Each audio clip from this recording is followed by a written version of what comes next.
ሰላም ጋይስ እንዴት ናችሁ? በያላችሁ በሰላማችሁ ይብዛ። ባይዘዌ በጣም የተሰማኝ ልቤን የሰበረው ነገር አለ። ትላንትና ከ2000 ሰው አንድ ሰው እኔ ነበርኩ እዛ። I was watching you guys የምር ተከታትዬ አይቼ ማላቅም እንደዚህ ላይፍ የሰው ላይፍ ግን ትላንትና I was like እቺ ስትሰራ ፖስት ስታረግ ብዙ ሰው ፕሮዳክት አስጠቀም በጣም ነው ደስ ያለኝ። በቃ እግዚአብሔር የሆነ እንዴት ነው ሰው ክፉም ከሰራ ደግም ከሰራ ከእግዚአብሔር ነው የሚያውቀው ሰው ስላለ አይደለም።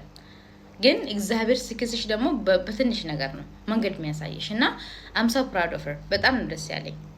ለምን እዚህ ሀገር ውስጥ ቢዝነስ ስንል ብዙ ሰው ነው ፕሮዳክት የሚሸጠው። ብዙ ሰው ቤት እየተቀመመ ፕሮዳክት አለ። እንዲሁ ደግሞ የኮሪያን ፕሮዳክቶች አሉ። ለፊታችን አንዳንድ ሰው ፊታችን ሴንሲቲቭ ነው ፕሮዳክቱን እንትን አይችልም ይቃጠላል ወይ ደግሞ ይላጣል ምናምን። በተለይ ደግሞ ቆዳችሁን የሚያቀላ ቆዳችሁን የሚያነሳ እንትን ፒሊንግ ስትቀቡ you have to wait for the result። የትኛውን ፕሮዳክት ስትጠቀሙ ከ3 ወር እስከ 6 ወር መጠበቅ አለባችሁ። that's the result። ፊት የተበላሸ ተላጠ አንቺ እኮ you agree ወረቀት ላይ እኮ አለ ፊትሽ እንዲ ከይሳት መራቅ አለብሽ። ይሄን ሰዓት ይሄን መጠቀም አለብሽ። ይሄን ሰዓት ሁሉም they explain everything ሁሉም ነገር እሺ። ስለዚህ እኛ I understand የእንግሊሽ እጥረት አለብን እኛ አበሻዎች። እኔ I understand even ብታነብይ ምን ብትይ understand ላታረጋችሁ ትችላላችሁ። ሁላችንም ሳይሆን የሆነ አሉ። እኔ አሁን ለምሳሌ እንግሊዘኛ አወራለሁ አነባለሁ እንደፈለኩ ነው ማወራው። ግን sometimes I don't understand the meaning of this is not a shame because I speak my mother tongue. That's why I follow.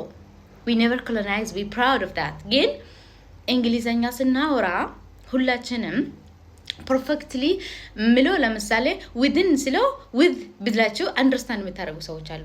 within ምሎን with ብላችሁ ማለት ነው። ስለዚህ this is normal. I don't blame anybody, okay? Because I'm not perfect to correct somebody here, you know. It's happened and then sorry. እንደዛ ለማለት አይደለም። ግን እኔ ምለው ምንድነው ለምንድነው አንድ ሰው ከፍ ሲል አንድ ሰው ከነበረ ተነስቶ ወድቆ በቃ ተማሮ እቺ ልጅ ስታወራ ተማራ የዛሬ አመት ያ ሁሉ ነገር ብቻዋን ሲወርድባት አይ ነው ብዙ ሰው ጎናችሁ ስለነበራችሁ በጣም ነው የማመሰግነው። ግን እኔ አላቃትም አታቀኝም። ሁላችንም ባይዘው ከነዛ ሁሉም ሰው አቅርቤ ፌስ ቱ ፌስ ያየሁት ማን ነው ብትካላችሁ ሀቢባ ነው። ሀቢባ she is my friend እና እሷን ነው የማውቀው።